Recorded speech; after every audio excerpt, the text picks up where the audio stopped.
My question this morning is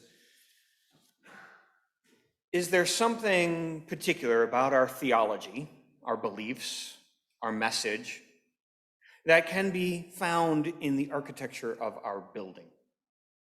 I'm asking that question because we're doing this Sacred Sites tour, and we're going to have a bunch of folks who are going to wander through our building soon, in about an hour, looking at our architecture.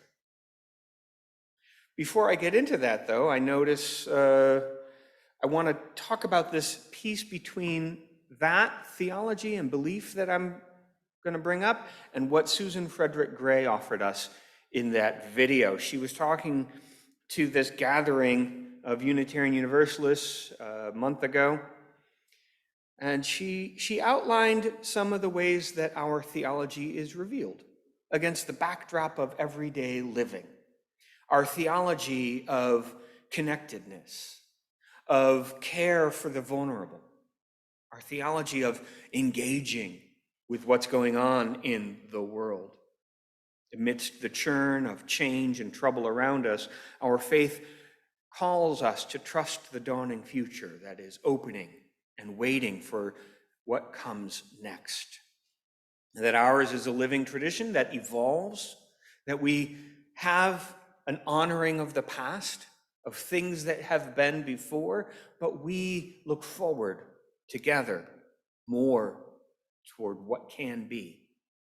We don't seek to dominate the world or others in the world. Instead, we strive to live humble and whole, even knowing how difficult that is.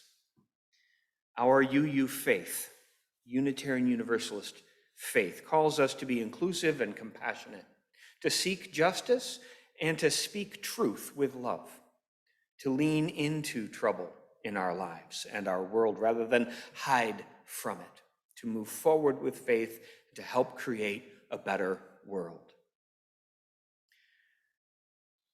She offered a quote from A. Powell Davies that hints at my title, A Harbor for Hope. Davies had said, "The world we knew was passing. All things grow strange. For us, there is no haven or refuge. For us, there is wilderness, wild and trackless," he wrote 70 years ago, "where we shall build a road and sing a song, our gift to those who follow us along the road that we build, singing our song." So A. Powell Davies called us travelers. And that is an apt suggestion for us. We Unitarian Universalists are not a group that holds fast to one way of being. Instead, we keep moving and we keep traveling. And so this architecture that we have of a Hull's ship, this arch that is a parabola that might have some connotations of a ship of travel, is not our harbor. It is a harbor, it is a safe space that we carry with us. It signals that we have within that harbor that we can travel with. So that's one way in which architecture shows up in some of our beliefs. We value travel. We value having that safe space be something that we carry within us, and that this arch is an echo of it. That's one way that this shows up.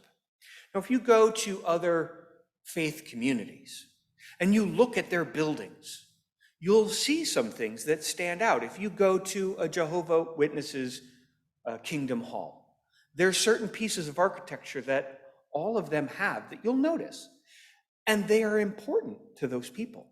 They say something important to them about who they are and what their faith means to them and how they're going to live their faith. If you go to a Catholic church, you'll find particular pieces of architecture that are in place and that are meaningful and important to those people. It's not just random. It's not just we liked windows. We thought, we like arches. That's not the important part. It means something. What does our space mean for us when others come into this space and they look at what they see here? does that tell something to them about who we are and what it means to be Unitarian Universalist? Our values talk of inclusion, of engagement with the world, of connectedness with all that is. We have a wide variety of beliefs. There are people who believe in one God, in no God, in many gods, in that question being a really important question or a not very important question, and we're all here in the room. It's not our beliefs that we all hold in common that is the binding element. That's not what's showing up in our architecture. You go to some other places, it's very important that they have some signal about their beliefs, especially about their beliefs of God, reflected in the space around them. For us, it's our values. We have common values that we hold together of inclusiveness, of connectedness, of engagement with the world, respect for the earth and for each other. So, another element that's here in this space are the windows. We want not stained glass to filter the experience of the world in, but clear glass that we can let the earth in to our space because we are of the earth. That's part of our values, right?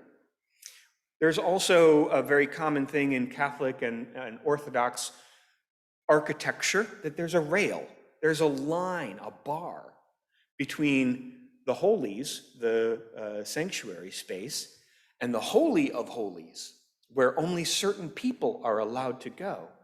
We don't have that bar. We are several places in our theology, among pagans, among transcendentalists, among atheists, there is a commitment that there is not a bar or a barrier between you and the holy.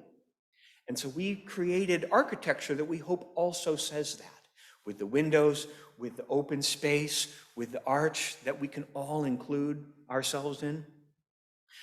Another piece that's been here all along is that courtyard.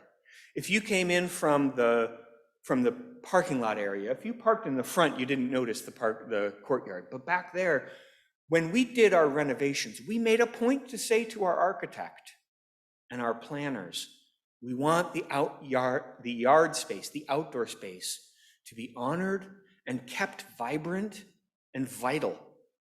The outdoors and the indoors are all part of what we call our congregational building space. The outside, with the labyrinth indeed, is important to us. It's a part of our identity and our values. So we did have a few specific changes that I want to talk about. When we did our renovation in 2020 and 2021, we had done one earlier where we cleared out the pews and we put in these wonderful purple chairs because purple, we value the color purple. We value beauty, right? And we felt purple was one of those enlivening colors for folks, right? But in this more recent, larger renovation work that we did, one of the big things that we changed was the doors. The front doors used to be facing that way. We changed the architecture, so now the doors face out toward the parking lot and out toward the street, so that somebody driving by could actually see the front door and say, oh, I would know how to get into that building now. 3 years ago, that wasn't the case. People would drive by and just wonder what that building was. And there wasn't a door, there wasn't an invitation right out there. That's something that was really interesting. For a generation or two, Unitarian Universalists would build their buildings out in the woods, and they'd have side doors that were hard to find. It's not just us. It was a lot of Unitarian Universalist buildings done in the 40s, 50s, 60s, and 70s that were hard to figure out how to get into. That's an aspect of who we used to be. It was hard to get in here. We're trying to crack that open, and our value of being invitational, of helping people find their way in. So those front doors not being hidden, that's a big piece for us. Now, if you walk through this space, one of the other big things that a lot of folks were very excited about is the bathrooms. Theologically, values rooted. We changed the bathrooms. I mean, there was some maintenance that was needed. They'd gotten old and noticeably in need of care. But we also increased the number of bathrooms that we have. We created a single-person ADA compliant, handicap accessible, gender neutral bathroom. That was very important to us, and we created another set of bathrooms that are also gender neutral, because that was an important value that we felt we needed to say. There are people in our community who are being targeted, and we want to let them know they're welcome here. Let us know that we are welcome here, as if there are not transgender people already among the congregation, living and thriving among us. And we wanted to have a way to make that clear. Our values of justice and care for those who are being targeted, that's important to us. And so bathrooms, yes, bathrooms became an important element in our architecture that we wanted to lift up. We have a commercial kitchen now too. When our building was first built in the 50s, the late 50s, they built this space that was set in the center of the building that was our kitchen. But it was a little bit of an alleyway kitchen, and so it was hard to work around. But we made it work. It was okay. It was enough to do some festivities and events. But now we have a commercial grade kitchen, and that says two things. One, it says that we honor the community.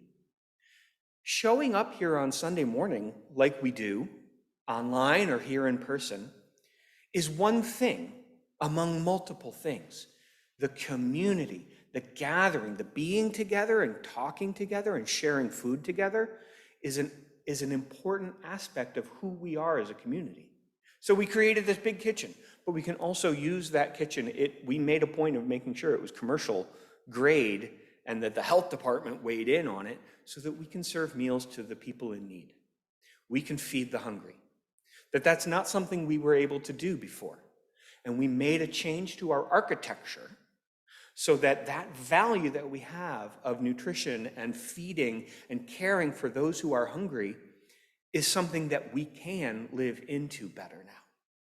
The last thing I'll mention is the chapel. We had done this change to this space that we're in right now, our sanctuary, we call this room.